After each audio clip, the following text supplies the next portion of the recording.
We begin today the Gemara on Daf Mem Vav Amud Beis, 10 lines up from the bottom of the Yamud, where it says Ibaya Lahu. In the Mishnah here, it was mentioned in connection to someone that was killed by Misas Bezdin, that there's a mitzvah to bury him on the same day that he was put to death. And the Mishnah said that the same applies by every mace, that he has to be buried on that day. So in connection to this, the Gemara is discussing various halachas regarding by every mace. So here the Gemara has an ibaya regarding a hesped, eulogy. Ibaya lahu, the following shaila was asked. Hespeda, when you eulogize a person that died, yukara de chaya have, is this because the ones that are alive, his relatives, get honor out of this? Or yukara de shichvi have, or the point is that it's for the honor of the person that died. In other words, obviously, the eulogy is about the person that died. But the question is, what's the point of it? Is it that his relatives, his children get honor by a hesped? Or is it no, just for the honor of the person that died? What's the practical difference? So one difference is, the Omar lo tispedu alahu gavra. If the person says that do not give a hesped for this person, meaning himself. So if it's his own honor, so then if he doesn't want that honor, so you don't give a hesped. But if it's for the honor of the living, then he doesn't have the right to say that and to take away the honor that they would get. Inami, or another difference would be, la fukim yarshin. The children, the inheritors, do they have to pay for the hesped? If you have to hire someone and pay him to give a proper hesped, if it's for their own honor, and they say, we don't want to be bothered and pay this money, they don't have to pay. But if it's for the honor of the person that died, and that's their obligation, then we would force them to pay for his honor. Tashema, so the Gemara says, let's bring a raya from the first hesped that's mentioned in the Torah. Vayavay Avram, lispoy l'sara v'lev kaisa. Avram came to eulogize his wife and to cry for her. Now it's mashma vayavay, that when Sarah passed away, Avram was not there. They waited for him, and he came to eulogize her. If you're going to say that the point of the hesped is for the honor of the living, mishum yikara de Avram, for the sake of Avram's honor, mashul l'sara, they waited with the burial of Sarah. If for Sarah herself, her eulogy is not in any way an honor for her, so why are we waiting with her honor to bury her just for the honor of Avram for the hesped? And says the Gemara, no, even if the case is that it's only for the honor of the living, of Avram, Sarah gufa nichala kehechid miyakab Avram. Sarah herself is happy about this, to wait for the hesped that Avram will give, that he will get an honor out of this, and she's happy with that. And therefore they waited. Tashama, the Gemara brings another raya. This is a pasuk that was quoted here before in the Gemara, and it says, "V'softu lo kol Yisrael v'kovru Isai." He will be eulogized and he will be buried. Now this refers to the son of Yeravam ben Nevat, which was a Rasha, served of Avodah Zarah. He had a son that was a tzaddik, and his name was Aviyah. All the other brothers, they were all Rishayim, but he was a tzaddik, and therefore it says that he was zeicher, that he's going to be eulogized and will be buried. If you're going to say that the point of the hesped is not for the one that's died, but it's for the living, so Hanach b'nei yikaranenu, his brothers that were all Rishayim, do they deserve any honor with this, that they're going to be giving a hesped for their brother that died? For the brother Aviyah, which was a tzaddik, for him it doesn't matter. For him it's not considered an honor. It's only honor for them. So is the point there that there should be an honor for the brothers which were all Rishayim?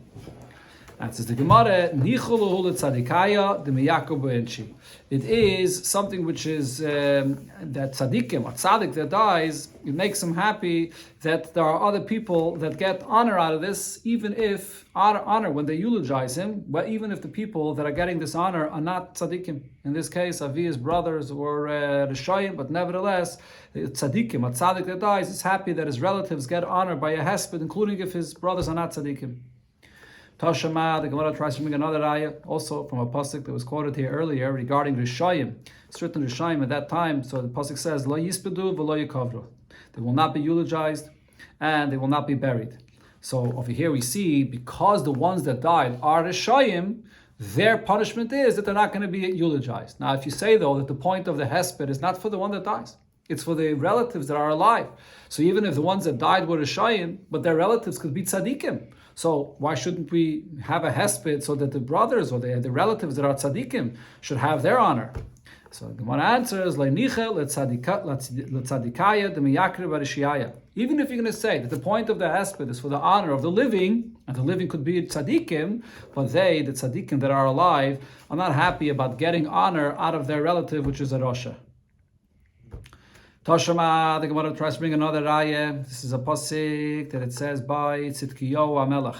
He was the last king from Malchus Beis David before they destroyed the first Beis HaMikdash. So the Navi tells him, this is a pasuk in Yirmiyah, he tells him that B'Shalom Tomos, even though he's going to be the last one, but he's not going to die by the hands of the Babylonians that came and destroyed the first Beis HaMikdash, but he's going to die in peace. So b'misravei savisechal hamalachim rishonim hashahai lefanecha ken yisrafu lach. The Seder then was all the possessions of a king, in order that no one else should take it or have any anah from it, they would burn it. So by you, it'll be the same, just like all the other kings that died naturally. And they will eulogize you that you were a great master. This was the nevuah that Yirmiyah told him that he shouldn't be concerned that he's going to die a regular misa like his ancestors, like the other kings, and he's not going to be died in the hands of the Babylonians. Now, if the point of the whole hesped is the one that died has no benefit from this, it's meaningless to him. It's all just for the honor of the relatives that are living. If so, why does this matter to him? Why is Yirmiyah adding to him this detail that they're going to eulogize him? Answers the Gemara, even if you say that it's for the sake of the living, not for the sake of the one that died, but this is what Yirmiyah was telling Tzidkiyahu HaMelech.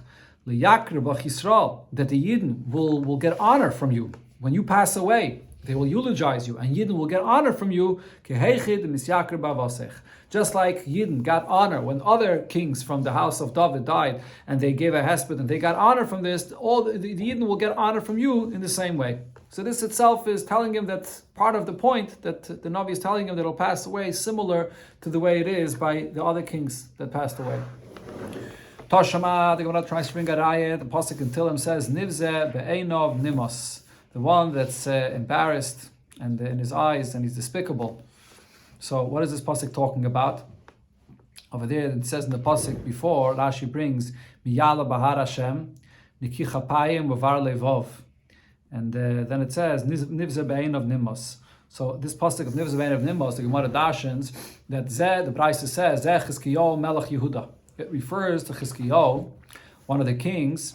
Shegirer atzmis aviv al mita shel chavalim. His father was Achaz, and his father Achaz was a Rasha. He served Avodah Zarah. So he embarrassed his father. After his father died, he dragged him on a coffin which was made just from ropes, and he dragged him on the ground to embarrass his father because of the Avodah Zarah that he served. That people should learn not to do like him. Now the question is, if the point of burying someone properly and eulogizing him properly, all of this is not for the sake of the person that died, because for him, he doesn't feel anything, it doesn't matter to him. But it's all just for the sake of the one that are living, so my time. So what's the reason for this? Why did he do this for his father? Answers the Gemara, Ki heichi ditehevele kapara lavua. The reason is because in order to bring a kapara for his father. That's why he did it. That means it is for the mace? Yeah. So in other words, it brings him a kapara. Yeah. Okay, you know what? Let me read the Gemara's question again, because it's a little bit different than what I said, because according to the way I explained it, the hands of the Gemara is not really understood. So let me read it over again. If you're going to say that the point of when you eulogize a mace and whatever you do for the mace, the ones that are living, they are the ones that get honor out of this, so my time. So why did Chizkiyahu do this to his father? And by doing this, he took away from the honor that Yidden would have got if they would have given a proper eulogy to Achaz, which was a king. So he took away, it's not only that he gave a certain punishment to his father, embarrassed his father, but he's taking away from the Yidden, from the living, what they should be getting, which is the proper hesped that honors them. It's not only an honor for the mace, but it's also honor for the living. In other words, according to the way the Gemara understands now, this is the way that Rabbeinu Yoina explains here in the Gemara. The Gemara's understanding that It's a honor, both the tzad of the ibaya that says that it's an honor for the living, it's an honor for the mace and for the living. That's the way the Gemara understands now. So the Gemara is saying, okay, so he took away the honor of his father. He embarrassed him because he was over the Zara. But what's with the honor of the living? Why did he take it away from them? So the Gemara answers, the reason he did this, he did it because he wanted that his father should get a kapara. By the fact that his father suffered in this pain, that he dragged him around on this mito shel chavalim, so it brought a kapara for his father. But if it's just for the sake of the kapara of the father, is that enough of a reason to push off the honor that Yidden would get if he would be buried properly as their king and they would give him a hesped?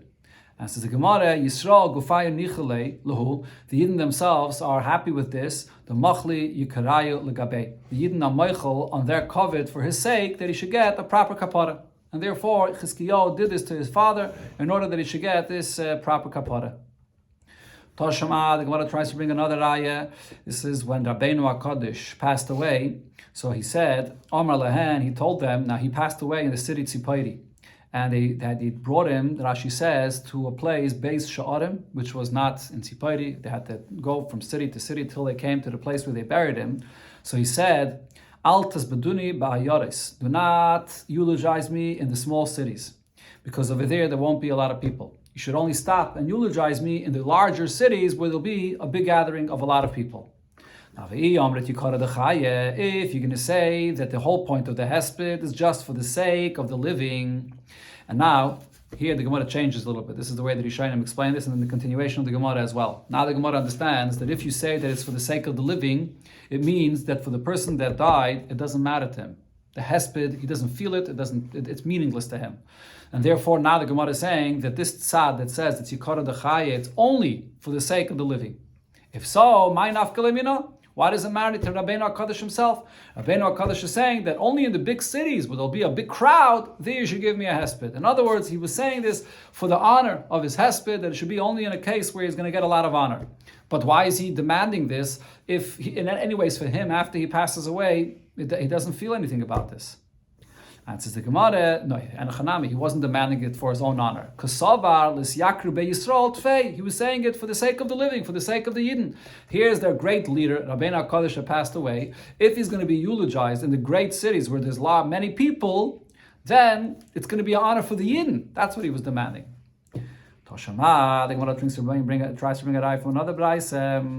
So this is actually going back to our Mishnah. In the Mishnah it said, regarding a person that's supposed to be buried on the day that he passed away, if they left him overnight, but for his honor though, because that's lahavi loy arein, to bring him a coffin with tachrichin and shroud, then ein over olav. You're not over on and that kavas berena bayemahu that they wait until the next day.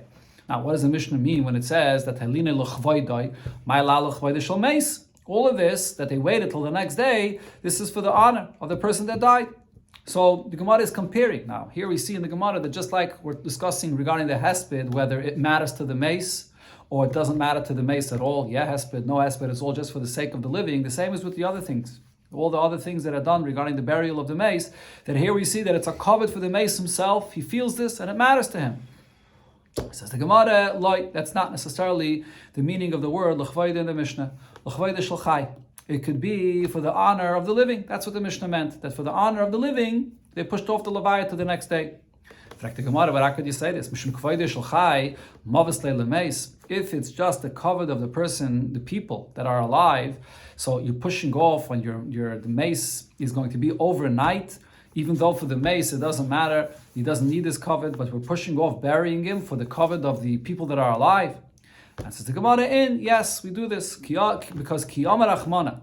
When the pasuk says Leisalin Ivlasai Ala Eitz, that when you hang a person that Bezdin gave a Chiyav Misa, and he should not be allowed to hang on the tree until nighttime, but he has to be buried on that day, and it's from there that we learn out for every mace that he has to be buried on that day. Domya de Taloi, the Izbei Bezayim. So we compare to the source, just like there, the Isser of leaving him overnight is only if the mace is going to be embarrassed, like when he's hanging on a tree. or hanging on the wood. It wasn't on a tree. Aval hacha, but if here, so therefore over here in this case, kiv in the lesbe bizayin, since he's being left overnight, not because they're still ignoring him, they don't care about him, and they're just going to bury him tomorrow, but because they're preparing. Taka for the honor of the living, but they're preparing for the mace in order to bury it properly for the honor of the living. But if they're doing it for a certain reason, then let's be bizayin. So there is no embarrassment for the mace. So then the issur of waiting till the next day does not apply. Toshama, Gemara brings a raya from a brayse where it says that, or this is also what? It's what? For the mess. And that was for the mess. Well, the Gemara is saying not necessarily. We don't know. The Mishnah said the term l'chvaydai, it could be for the mace, or it could even be also for the ones that are alive. It's not. There's no clear raya from the lashon of the Mishnah. Yeah. Okay. Okay. The Gemara brings down another raya. It says halinoi toshama halinoi l'chvaydai. If they left him overnight for his honor, and that was l'shamei olav ayaros, in order to gather people from the cities that they should come and eulogize him. La'avilei mekainenois, bring other people that mekainen, that lament and eulogize him. La'avilei adam tachrichim, to bring him a coffin and tachrichim. Eina over olav, you're not going to be over. Shkala isa eina elo l'chvoide shalmeis, because everything you're doing to prepare for his levaya, that's why you're leaving it to the next day. It's all being done for the honor of the mace. So it's not bezayim for him, so then you're not over on the Isser. Now in the lashon of this brayse, it says pretty clearly that it's l'kvayde shel meis. So we see that it's all for the sake of the one that died. But the Gemara says, not necessarily is this lashon haraya, hachika amar. You can interpret it as follows, similar to what we said before. Kala isa l'kvayde shel chai, if you're doing all of this, which is really all for the honor of the living, that their relative is being buried properly. So it's not considered to be like that mace that's hanging on a pole, that it's a bezayin for him. So if it's not a bezayin for the mace, so then you're allowed to wait until the next day. Toshama Rav Nosson says, Simin yafel mace, a good sign for a person after he dies, shenefraim yemenu lacha misa. That we can see that in a case where we see that he's getting a certain embarrassment, a certain punishment after he died. His body is suffering some way. And what does this mean? Meis shalei nispat, if a person that died and there was no hesped, v'loi nikpat, or he wasn't buried, or shechaya geired osai, an animal dragged his body, oy shoy gishomim zalfan al mitosai, rain dripped on his coffin.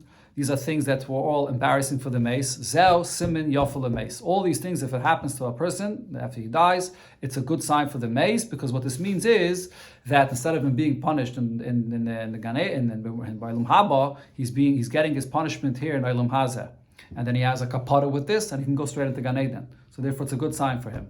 Says the Gemara, what I see from all of this, Shma Mina, Yukare, the Shachvihu. So here I see that these are all things that matter to the mace himself. And if these things happen to the mace, it's not just the honor for the living, and for the mace it doesn't matter, yakvur, no kvur, yes, but no hesped. No, these things do matter, and they're felt by the mace, and therefore, if it happens to him, it's a kapara for him.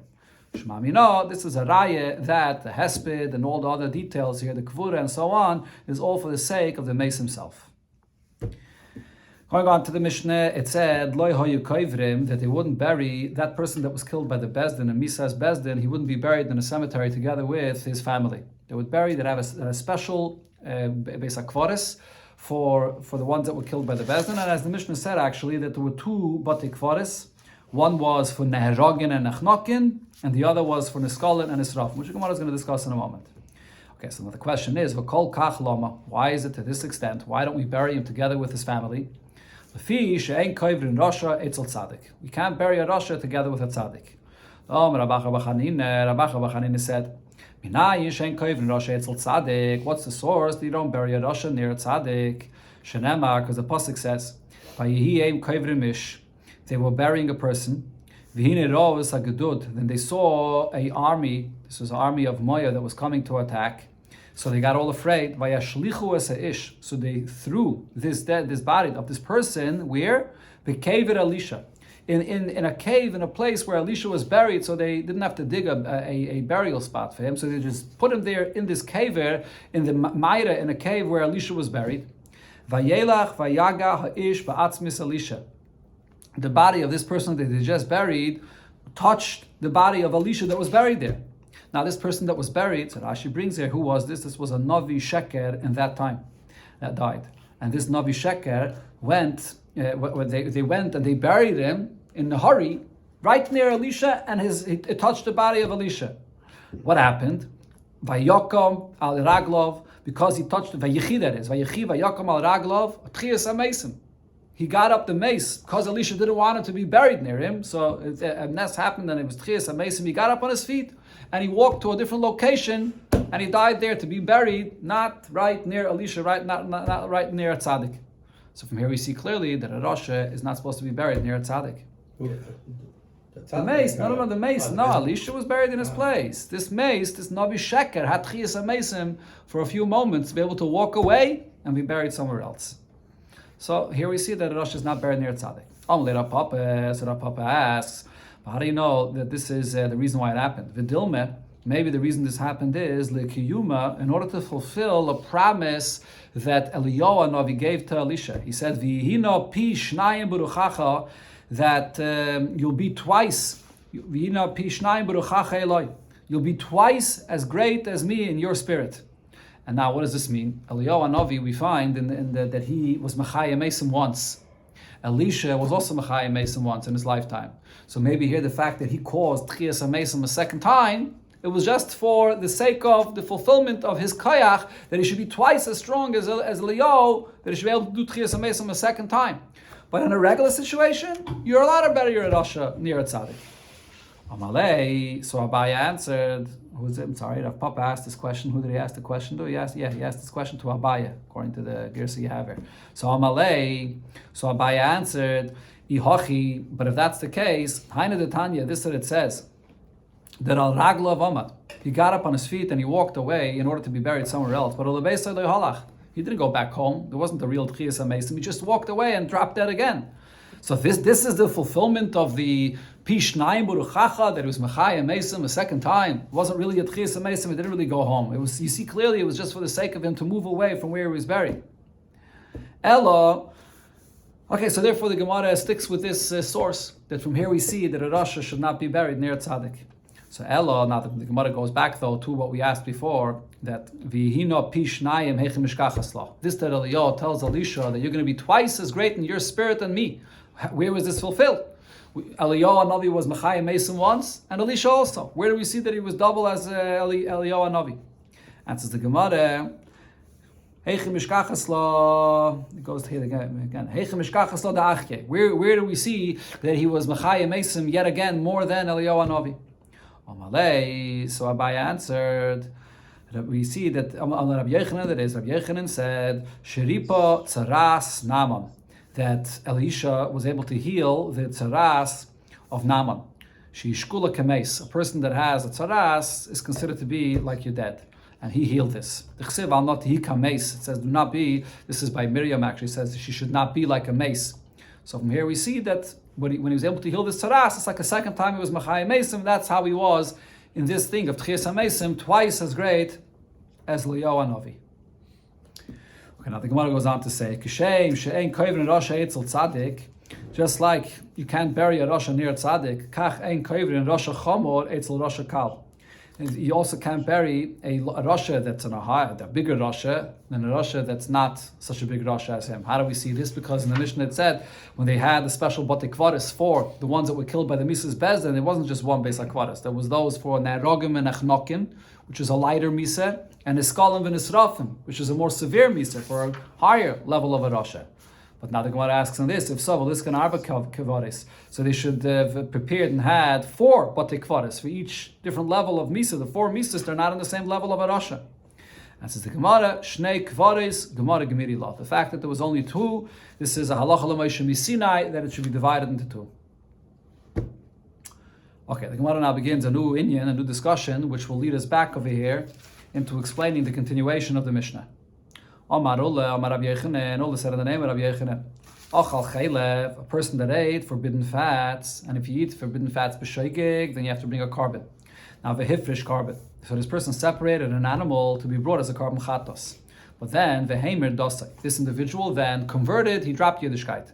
Behemoth Dasa usually simply means he dropped Torah, he served Avodah Zarah, but it doesn't necessarily have to mean that. It could also mean that he did certain Averis in an open way, and that he becomes a mumar. Once he becomes a mumar, now his carbon is not anymore fit to be brought as a carbon. As Rashi here brings, that it's learned out that a person that's Meimer Dasai is, the Gemara says that, Gemara Chulin says that he can't, his carbon cannot be brought.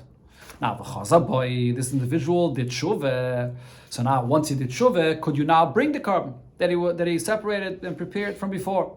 So the halacha is hoyel v'nitche. Once this carbon was rejected of being brought as a carbon, yitche. It remains rejected. It cannot be brought as a carbon again. That's halacha Rabbi Yochanan said. Now, itmenami, a similar halacha we learned. Amar Rabbi Yirmiyah, Amar Rabbi Avo, Amar Rabbi Yochanan. Achal chayil, a person ate forbidden fats and v'hifrish carbon and separated a carbon, and then v'nishtata, he became mentally deranged. So now his carbon can't be brought either in this situation, which is also learned out. Rashi says it says l'ritzayna. He has to be a person that has a ratzon, not a person that's a shaita. But then v'chazav v'nishtafa, this person got healed. It became normal again. So here as well we say hoyel v'nitche. Once the carbon was pushed off, it can't be brought. Yitche, it's rejected. It can't be brought again. Now both of these were also that was said in the name of Rabbi Yochanan. Says the Gemara Tzriche, it was necessary to say that this halacha of hoyel v'nitche yitche applies in both of these cases. Why? Because Yashmina would say the first case, I would say Mishum Di'u Docha Nafshei B'Yadayim. He did an action to be Meimer Dosei, to become a mummer, to push off this carbon. And therefore, even if he does tshuva again later, you can't bring it again, because it's something very strong. He did it B'Yadayim.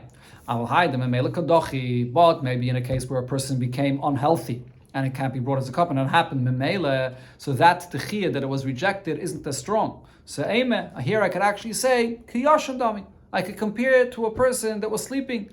So over here as well, he became mentally deranged, and then he became normal again. So it was a temporary situation. So maybe over here it could be brought afterwards as a carbon. So therefore it's saying no, once he became a shaita, it became nitche.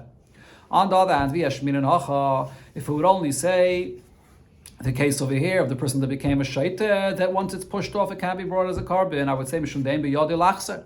Over here, it's a situation where he became a shaita. It's not in his hands to heal himself. So therefore here, in this case, it gets pushed off completely. Aval Hasan B'Yodei Lachzer, but in the case where the person became a mumar, he could do tshuva. It's every moment it's in his hands to go back to be do tshuva. B'Yodei Lachzer. Over here I would say that once it gets pushed off, it could still be brought later as a carbon. Therefore Rabbi Yochanan said that then as well, that it can't be brought as a carbon. Omer Rav Yosef, so now Rav Yosef said, Af Anan Nami Tanina.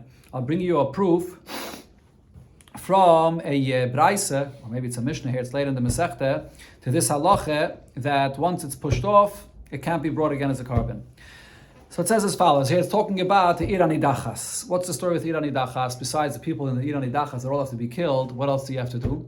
All the possessions of the city have to be gathered in the center of the city, and you have to burn it all. Okay, but now that it says Hoyuba Kochim, if there's Kochim in this city, so the Kochim in the city, they don't have to be burned as part of the city, as Rashi here brings the drasha that it says Shlol La, V'lo Shlol Shemayim, it doesn't have to be burned. Now, the thing is though, this kochim cannot be brought as a carbon either, because this is kochim that was dedicated as kochim from who? From the people of the city, which are all Rishayim. And Rashi brings, the pasuk says, Zevach Rishayim Toyeva, so you can't bring it as a carbon. So what do you do over here? Kochim is beyach. So those kochim that were animals that were fit to be brought on the mizbeach, yamusu. You have to cause them to die. You're not allowed to kill it, mamish, because it's kochim. On the other hand, we don't want it to be alive because we don't want people to be moil in this animal, which is kochim. So you have to cause it to die. Now, that's been again to the animals of mizbeach. Kochim bedekabayis. The other things of kochim that were not for karbonis but for bedekabayis, for the Beis Hamikdash, it could be redeemed. Okay, now the question on this was asked, Amaya Musu. Why is it that the kochim of the Mizbeach, that the people of the Irani Dachas dedicated, why is it that we have to allow it to die? Why can't it be brought as a carbon? Kivin the Iktel. Once the people of the city of the Irani Dachas, they are killed, they get their chiyuv miseh for the Avodah Zarah that they served, so then Havilu Kapara. Don't they have already an atonement? And if so, after they got their kapara, Velisku L'Gavoya. So now they're not Rishayim anymore, so I can bring their carbon Says the Gemara, so lav, don't you think the reason is Mishom damrinon hoyel v'nitchu yitchu. Isn't the reason because I say that since they wore the shayim, and at that point it was zevach shayim to Eva, so it was rejected, it couldn't be brought as a carbon. So even though now they have a kapara, but like Rav Yochanan said, once it's rejected, it can't be brought as a carbon again. This was the raya that Rav Yosef brought for the halacha of Rav Yochanan. Okay, but now the Gemara says only Abaye asked on this raya of Rav Yosef. Do you think that a person that dies, and he dies as a Rasha, do you think that his death is going to be a kapara for him?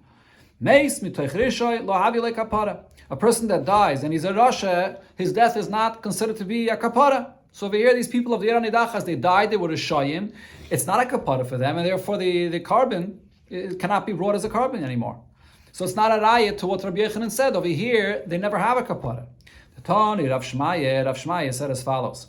Here, this is a pasuk that speaks about the kohen. The kohen is not allowed to be metama to a mace, but the pasuk there says if it's his relatives, a regular kohen is allowed to be metama to mace to relatives. And then it says, Yochel afil pirsha aveisav midarkei tzibur yitame. I would think even if, for example, a father, that he's allowed to be metama too, but if his father was peirish from Yiddishkeit, he's a mumar, even in such a case, he should also be allowed to be metama to his father. Talmud Leima. So it says there by the kohen be'amov, that a father or his relative that's within the nation of the Yidden, which means Baisa Maisamov, he's only allowed to be metama to his father if he's Baisa Maisamov. So what do I see over here? That his father died. So you don't say that after his father died, oh, now he had a kapara.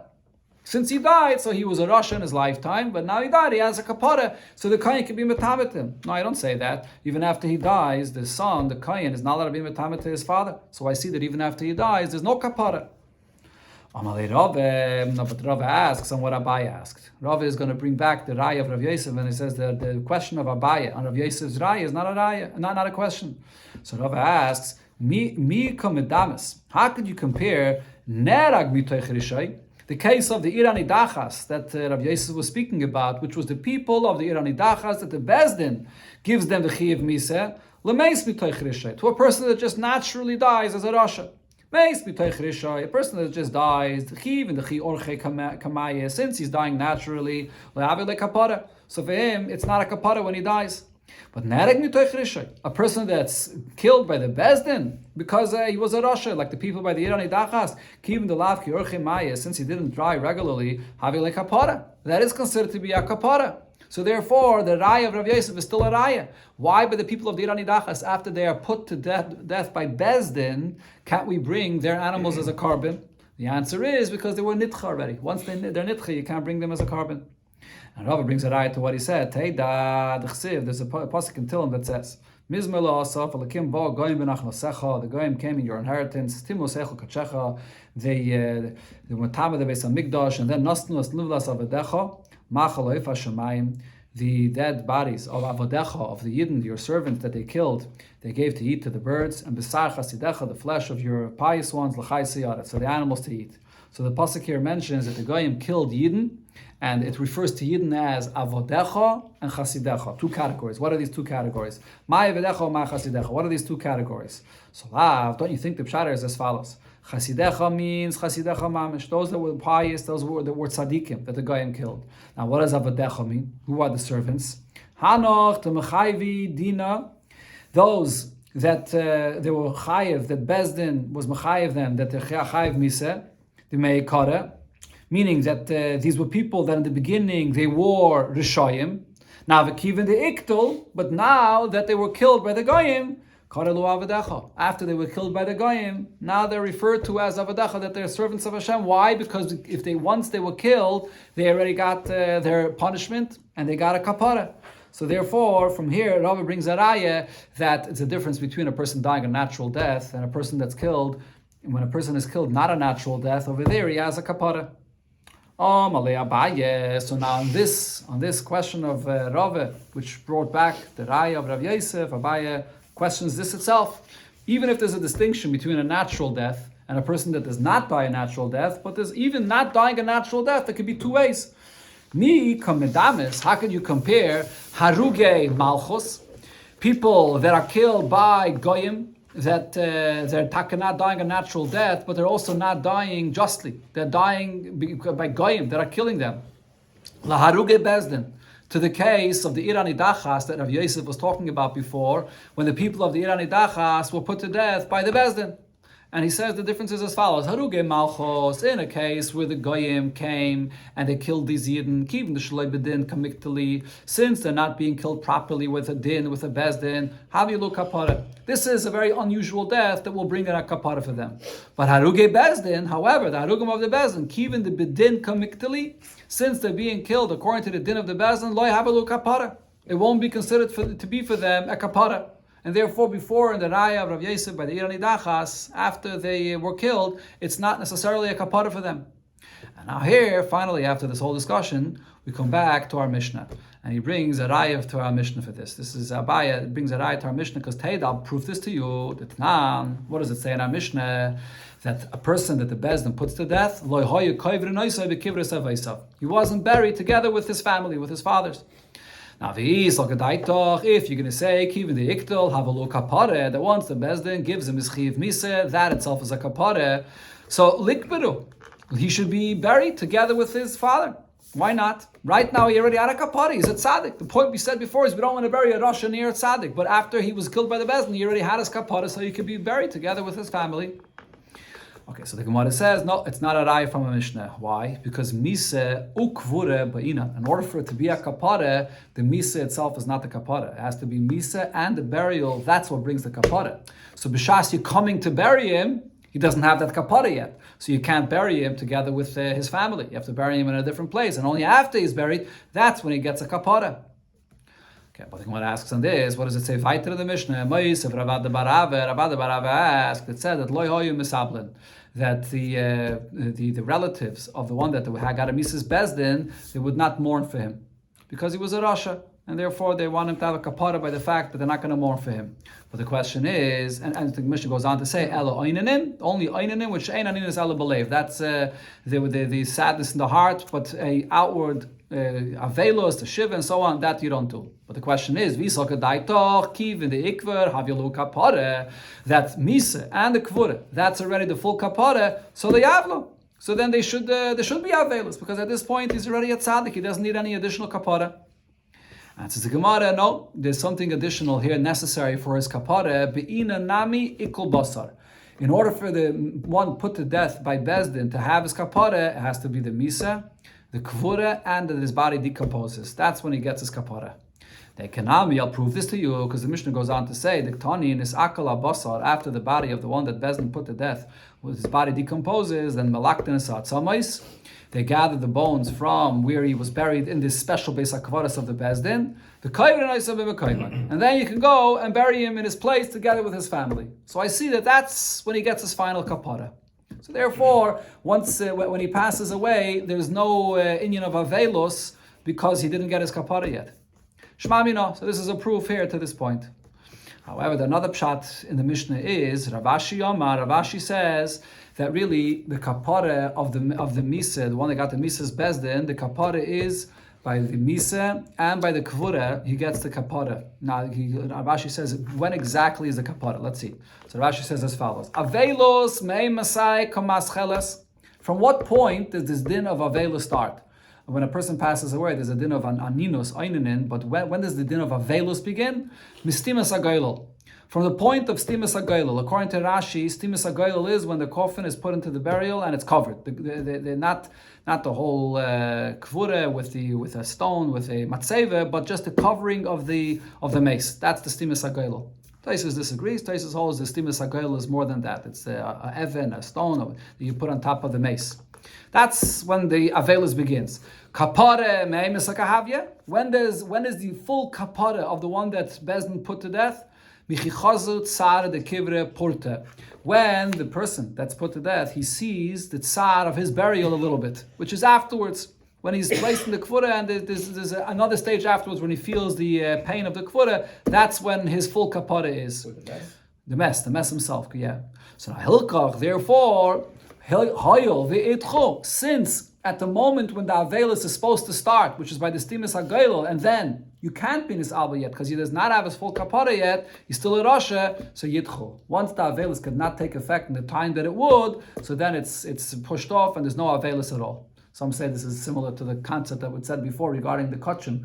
Once the carbon is pushed off and it can't be brought as a carbon, you don't bring it again. So here, the avelus, if at the time when it usually takes effect, there is no avelus, so even later on, there's no avelus anymore. That's Rav Ashi's pshat. Now, but the Gemara asks on this, before we explained that we saw in the Mishnah that when do they transfer the body of this person back to his family's Beis HaKvaris only after the body decomposes? Why do we have to wait so long? According to Rav Ashi, right after the Kvura, there's a little bit of a tsar then, so they could already transfer him over. Why are they waiting until his body decomposes completely? And says the Gemara, that's just technically mishum deloy efsher, because not until his body totally decomposes are they able to move him over. It's very difficult in that situation to move him over, so they have to wait. Okay, now the Gemara begins a new inyan connection to what we're talking about, the mace. So the Gemara says, Kivrei de Rav, by the burial place of Rav, have a shokli minei afra, people will take from the earth around the area of his kever, leishte bas yeme, and they would give it to a person that had a fever for a day, a 24-hour fever, and this offer, this earth that they would give the person or put on him, it would heal him. Also, Shmuel, they came and told Shmuel about this, what people are doing. Amalahu, so Shmuel said to them, Yosavdin, what they're doing is okay. Now, what's the shaila here? What's the problem? So as Rashi brings it, the Gemara discusses later, and on other places the Gemara says, there's an Isser min HaTorah to use anything that was used for the mace, for the sake of the mace. For example, tachrichim, or anything that was used for the sake of the mace, the orain, no one's allowed to have any anor from this. And it's actually learned that with the Gzeir Shaveh from Egla Rufa. Just like by Egla Rufa, you're not allowed to have any anor from the Egla Rufa. There's a Gzeir Shaveh, Sham, that by a mace as well, when he's buried, you're not allowed to have any anor for anything that was used for him. So over here, the offer where he was buried, so it's the offer, the earth that's used for his burial, so you can't use it. And these people are using this for this segula to heal people. So Shmuel said, no, it's okay. Why? Because karka ilamu. This halacha that you're not allowed to have any enough or anything that's used for the mace does not apply to the earth, because that's part of the ground of the world. It's not considered to be another item that is being used for the mace. The karka ilam ain't an aseres.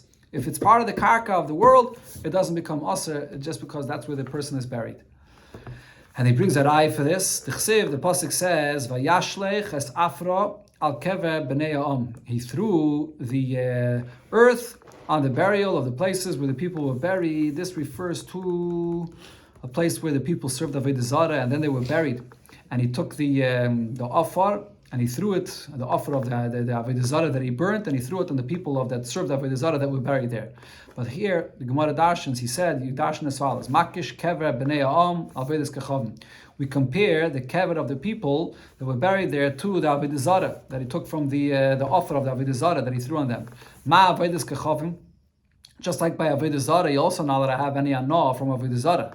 But what's the halacha of Avodah Zarah? B'mechuber le'mitzvah. If Goyim come and are serving Avodah Zarah, something that is just there in nature, they serve a mountain of Avodah Zarah, they serve anything that's just connected to the ground as Avodah Zarah, it doesn't become Asur Ba'ana. T'chsev, and we learn this out from what it says, when you didn't come into Eretz Yisrael, Asher Atem Yorshim Esalekayim, again, Asher Atem Yorshim Oisam Esalekayim, Al Aharim Aramim, that their Avodah Zarah that they place on the tall mountains. So it uses the expression of Al Arim, which is say Al Arim Elehayim, V'loy Ha'arim Elehayim. If they create Avodah Zarah that they place on a mountain, that becomes Asur Ba'ana. But if they serve the mountain itself, it doesn't become Asur Ba'ana. So that's by Avodah Zarah. So Hachinami, the same thing also applies regarding the mace itself, that you're not allowed to have anah from anything that's used for the sake of the mace, but if it's the earth, which is part of the ground, that does not become aser. That's the halacha. That's how Shmuel paskin regarding this case when they were using the earth by Rav. Okay, so the Gemara asks in this, Meisvei, it says, a person that dug a burial spot for his father, and then, for whatever reason, he was buried somewhere else. He should not be buried in this place forever, because once it was created and it was buried for the sake of his father, so this is considered to be something that was there made to be used for one mace. Anything that's made for the use of a mace, you're not allowed to have any anah from it forever. So here you see that this refers even to the actual burial spot in the ground, which means even the karka oilam, if it was made for a mace, you're not allowed to use it, you're not allowed to have any anah from it anymore. So Shmuel said you are, because it's part of karka oilam. And says the Gemara, and it must be that Bryce is speaking in a case, but Keva Binyan. It's not speaking about a burial space in the ground. It's talking about you built the burial place on top of the ground. It's a binyan. So this is not the ground itself. Therefore, you can't have an off from this. Toshama, the Gemara brings it out from another Bryce. It says as follows: Keva chodosh mutter bahana. If you have a new burial spot, so it was dug, a new burial spot, you're allowed to have a gnaw from it if no one was buried in it.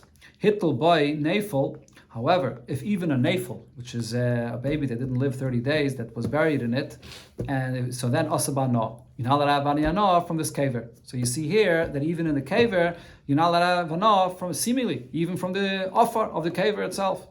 And says the Gemara, this Braisa is also speaking about a burial that's not in the ground, but it's in a building, and therefore it doesn't apply to what Shmuel said.